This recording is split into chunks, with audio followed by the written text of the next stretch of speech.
Bitch, I'm one of them.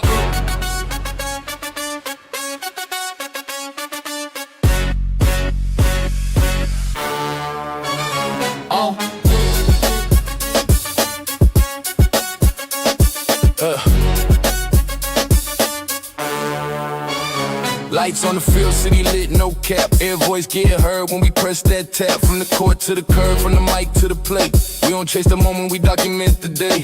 Built from the ground up, put the truth in the frame. Every story got weight, every loss, every game.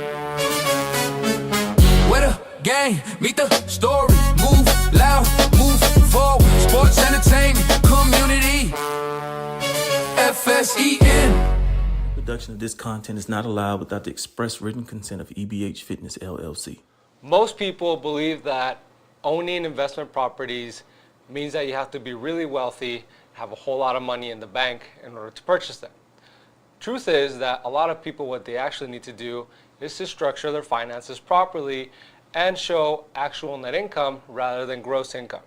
Today, I'm going to be breaking down what it is that you need to do in order to buy your first investment property in El Paso, Texas. Before we get started, today's episode is supported by our affiliate partners. We only recommend products and services that align with smart strategy and long-term value. Your support helps keep the 915 Property Playbook going. Let's get started. 915. This ain't theory. This is ownership. Lights on, deals move, watch the city elevate. From the block to the skyline, we accelerate. Every number calculated, every move replayed. It's the 915 Property Playbook, know the game. Market hot rate shift, pressure in the air. We don't chase trends, we prepare. For first offer, sign a portfolio stacked. Every lesson earned, every move tracked.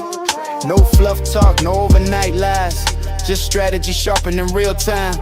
If you're ready to build, not just spectate. This the room where smart money congregate. Keys up, vision locked. Let the future play. Real estate moves in the 915. This the 915 Property Playbook. Press play. Build equity. Hey guys, my name is Felipe Baltazar and this is the 915 Property Playbook.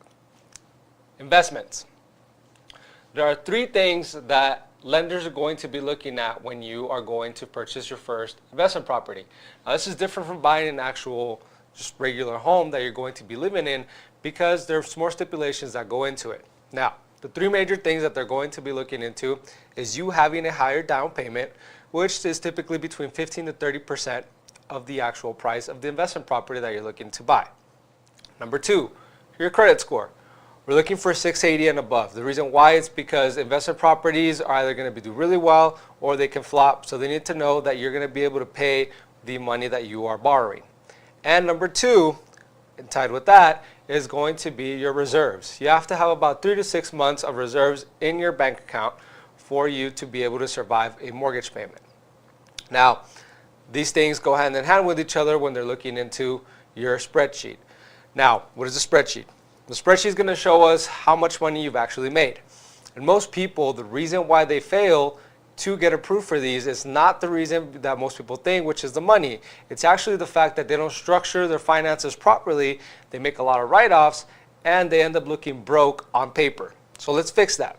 When you're actually filing your taxes or when you're doing your income sheets, make sure that you're not writing everything off. The reason why is because the more things you write off, the more money you're actually losing in the business, which means that you're not producing a whole lot of income. And on paper,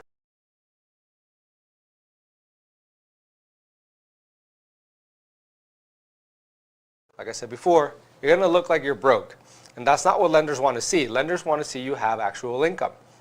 Now, yes, you're going to have to be paying taxes for this. For a lot of business owners, this might look a little bit iffy, but the thing is that if you play it right and you strategize it right, you can use this as leverage to buy future properties that are going to be paying you, and it's going to take care of these things.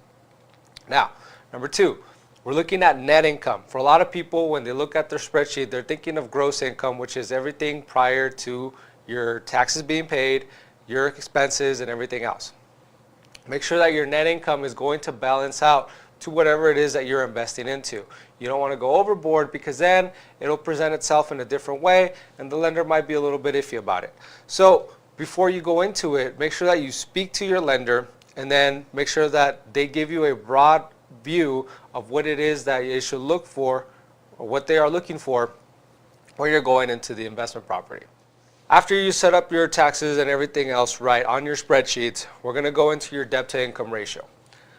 For a lot of people, the reason why they also get denied is because of the fact that they have a very high debt to income ratio, because again, you're looking broke on paper and you have too many cars, you have too many expenses that you're purchasing out, and so the debt becomes really big. And so when you look at the spreadsheet, your money isn't equivalent to the amount of money that you're spending. If you're barely breaking even, or if you have negative reserves, for the lender, that's a red flag.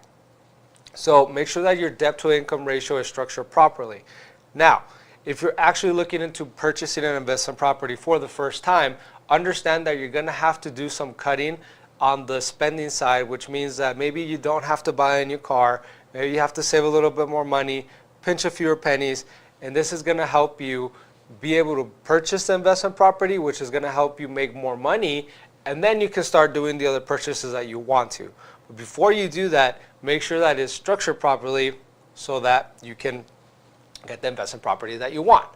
After you set your debt to income ratio properly, make sure that your lender tells you what kind of debt is the one that you want to have versus the one that you don't want to have, because not all debt is bad. On the contrary, most of the people that are rich and make a lot of money and have wealth have a lot of debt, but the debt that they have is used in leverage to purchase more homes, to purchase more properties, and are going to bring them more income. This is what you want to do, and that's the debt to income ratio that you want to have, because the more equity you build in these homes and in these properties, the more you can borrow against and the more you can purchase, and the more power you have over what you want to invest on.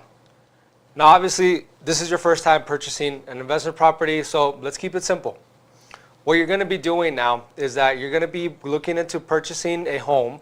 And for a lot of people, when it's their first investment property, they're actually just going to be using their first home as the investment. So what we do here is that you buy the property in an FHA loan. You're going to use that as leverage, live in it for a few years, and then after that, you're going to move out, you're going to rent it, and you're going to use that equity that you have to buy against a new home, which you can purchase now with the down payment, and then you start creating your portfolio. For a lot of other people, what they also do is they can purchase a duplex, and this will also qualify you for an FHA loan. And with that duplex, you're going to live in it for a certain amount of years. You're going to have a tenant on the other part of the duplex that is not being used, and they're actually going to pay off your debt, and that's going to help you build equity while still making some sort of money. And this way, you don't have to be paying the mortgage on the actual duplex.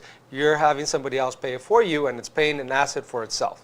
What are the steps that you need to take forward and check the boxes in order for you to get into your first investment property? First one, make sure you have a good credit score. Number two, make sure you have enough reserves in the bank. Number three, make sure you file your taxes properly so that it looks like you are actually wealthy on paper and not just on hand. And number four, make sure that you speak to your lender prior to going into the investment properties so that you can go shopping without having to worry, and have peace of mind that the investment property that you're looking into is going to go through successfully and you're actually going to be making some money off of it. Thank you guys for tuning in. We'll see you next time. Build from the vision, every move intentional, numbers stay solid, everything foundational. Plays don't rush, yeah, the pace stay right.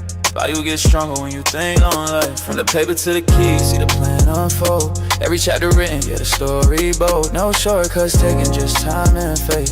Brick by brick, this how you create. Long game mindset, watch the equity rise. From the ground to the skyline, see a clear eyes. Moves stay clean, every step well played. It's the 915, yeah, that's how we play. Foundation set, not a future breed. Ownership built on strategy.